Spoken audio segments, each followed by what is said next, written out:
You know, I'm not a human woman, but that Mark Harmon can get it. You know what I'm saying?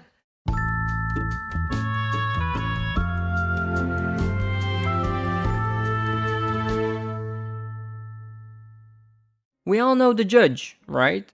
She's as old as the universe, as powerful as God, and as attracted to Chidi as a dog is attracted to fire hydrants. But what if I told you that The Good Place, in its use of humor, hides a very crucial point about the judge? What if I told you that the judge was, in fact, evil? In order to prove that the judge is evil, we're going to be looking at three things. First, we're going to look at a philosophical argument known as the problem of evil. Then, we're going to look at the original point system, reveal why it was flawed to begin with, and see how this affects the judge's morality. Finally, we're going to reach the climax by analyzing the judge's obsession with entertainment and suffering. If you don't think I can convince you that the judge is evil, let me know in the comment section below. Then, at the end of the video, edit your comment apologizing for doubting me in the first place.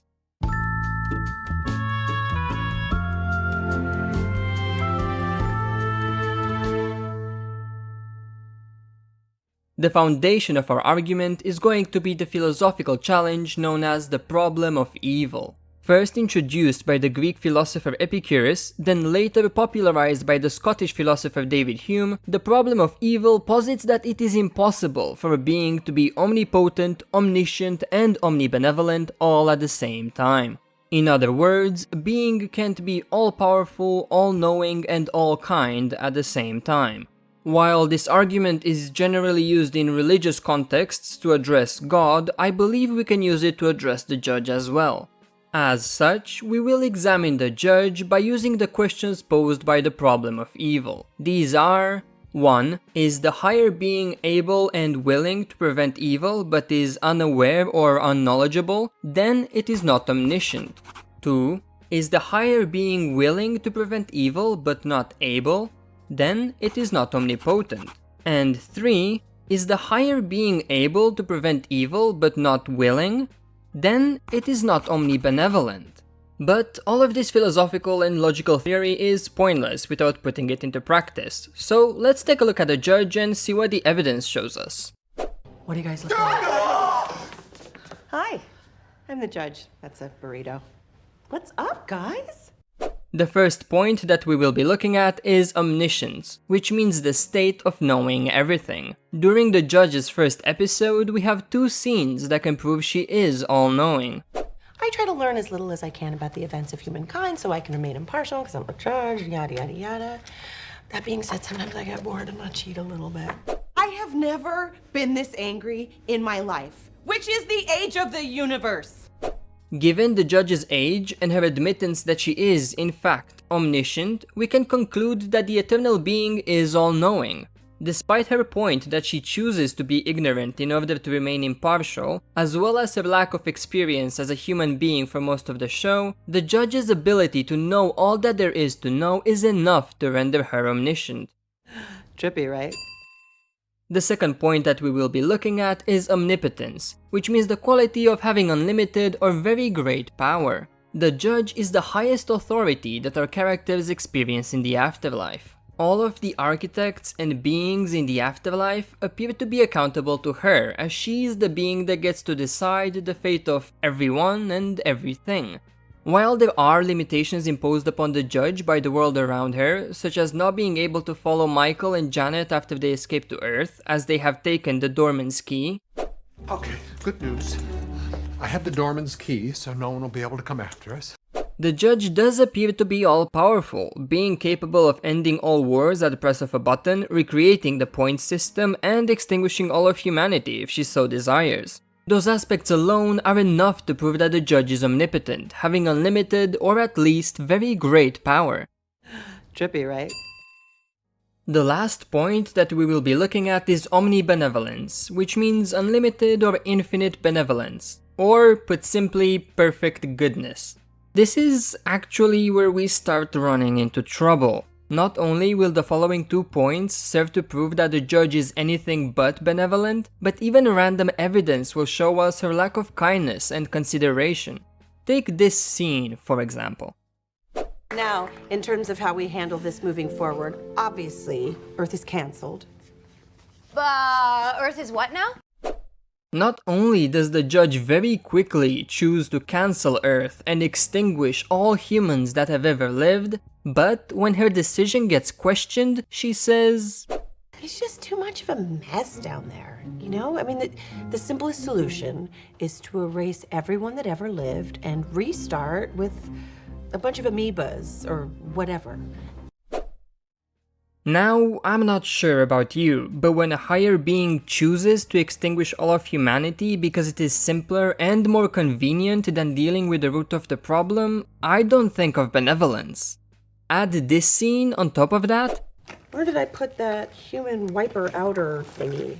Lip gloss, thing that ends all the wars. And we can see that the judge is certainly not omnibenevolent. At the very least, she's uncaring, and at most, she's malevolent. Trippy, right? As we can say with absolute certainty that the judge is omniscient and omnipotent, being able to know everything and being able to do anything. However, evidence shows us that the judge isn't omnibenevolent, as she treats Earth and the human race as disposable and inconvenient. According to the problem of evil, the absolute presence of the first two traits automatically excludes the third. However, we have also been able to reach this conclusion on evidence alone, proving that the judge is actually evil. But perhaps this is too theoretical for you. Perhaps I have not convinced you yet. In that case, let's talk about the original point system and what it means for the judge's morality.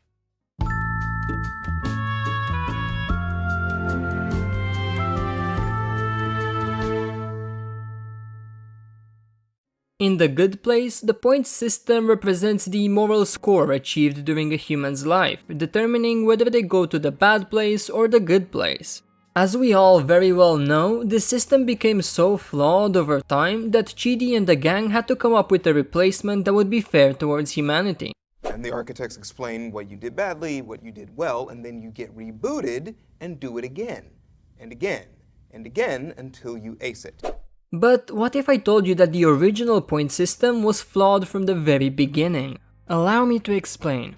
According to the original point system, you would live your whole life making decisions that would have moral implications and thereby affect your overall moral score. Upon dying, you would either be faced with the reward of eternal bliss or the punishment of eternal damnation. This is, at its core, wrong, especially when viewed from the lens of retributive justice. Come again for Big Fudge? Retributive justice is a theory of punishment which holds that when an offender breaks the law, they must suffer in return. However, the suffering of the offender must equal the severity of their crime. This principle is known as proportionality, but you may know it as lex talionis, or most likely an eye for an eye. This is why the original point system was so flawed. It had no sense of proportionality. Let's take two random humans, for example. The first human lived for a very limited amount of time on Earth, with no knowledge of the concrete moral rules that they should have followed. They tried to be good, but their upbringing and other factors led them astray at times, giving them a mixed score. Unfortunately, upon dying, their moral score was weighed and they ended up in the bad place. The second human, similarly, lived on Earth for a very limited amount of time with no knowledge of the moral rules they should have followed. However, they didn't try to be good at all, instead pursuing selfish goals that were seen as morally bad by their own society. Upon dying, their moral score was weighed and they ended up in the bad place. The issue? Both of these humans, despite the differences between them, despite all the nuance and complexity, ended up in the same bad place, being punished in the same manner for eternity. It did not matter that the second human had a worse score than the first, nor did it matter that they both had committed moral sins during a limited lifespan, because they would both be punished in the same way forever. There was no way for them to atone for their moral score and cease their punishment.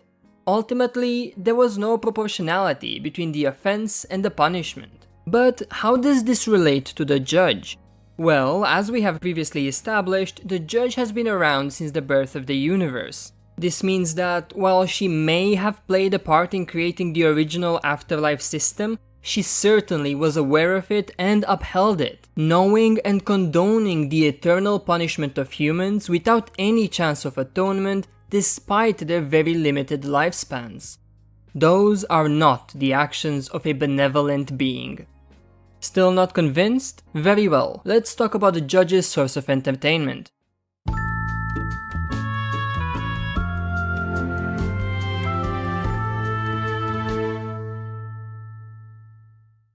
The judge loves entertainment, and I don't mean just any form of entertainment. She loves TV shows like Ally McBeal and NCIS. Yet, what if I told you that the judge's idea of entertainment extends far beyond the remit of media, including the lives and suffering of the human race?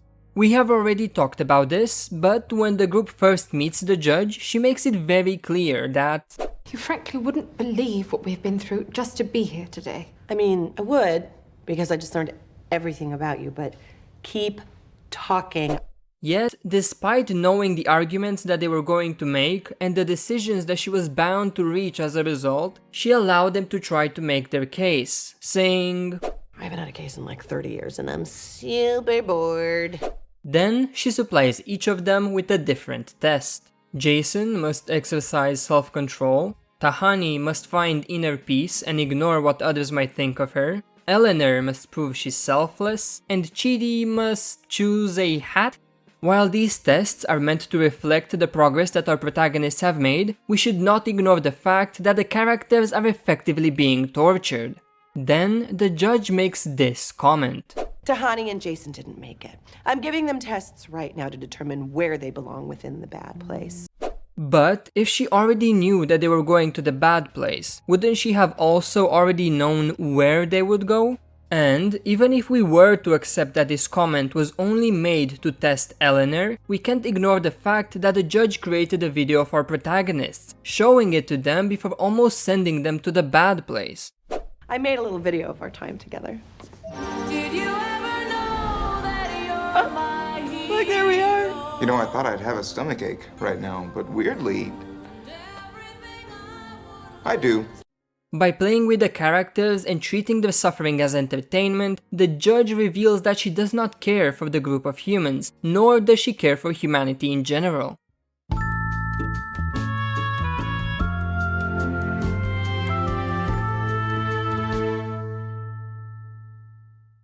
Whether we are looking at the judge through the lens of the problem of evil, or we are revealing her carelessness and lack of empathy towards the human race, it is undeniable that this godlike being appears to be fundamentally evil, her nature hidden behind a layer of plot and comedic relief.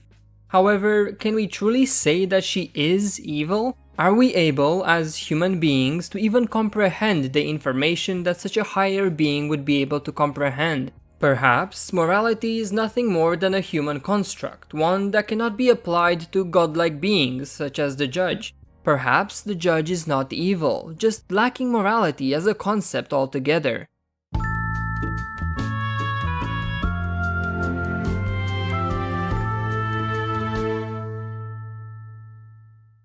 Now I have a question for you. Do you agree? Do you think that the judge is evil? Or do you think that it's impossible for us to impose our human standards and concepts of morality on higher beings such as herself?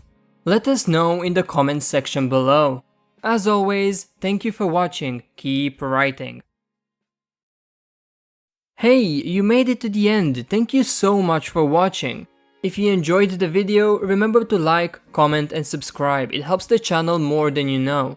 We also now have a Patreon, where patrons can get special Discord roles, vote on upcoming videos, and even be implemented into our videos as memes. Give it a look, it's pretty cool.